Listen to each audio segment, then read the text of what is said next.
تازه د افغانانو لپاره کومې سختې شیبې را روانې دي ملګرو که تاسو هم غواړئ پوه شئ ویډیو تر اخره وګورئ او زموږ چینل هم سبسکرایب کړئ WFP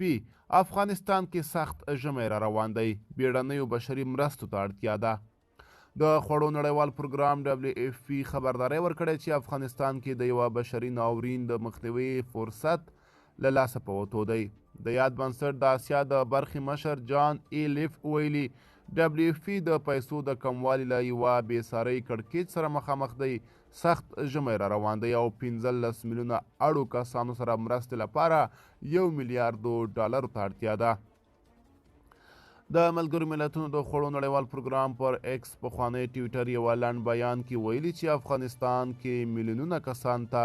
چې بیړنیو مرستو ته جدي اړتیا لري په بیړه $1 میلیارد ته اړتیا ده بیان کې خبرداری ورکول شوې چې دغه هیواد کې د بشري ناورین د مخنیوي لپاره وخت په پای ته رسیدو دی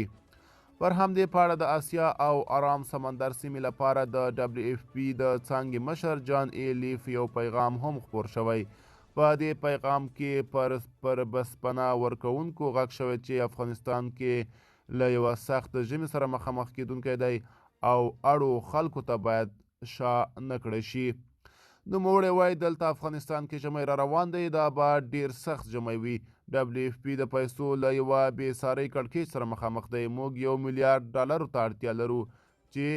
سږ ژمی کې 15 میلیونو کسانو سره مرستې وکړو موږ باید افغانستان ته شا نه کړو مرسته کوونکي باید د بشریت لپاره ګام واخلي موږ باید د افغانستان راتلونکي لپاره پانګونه وکړو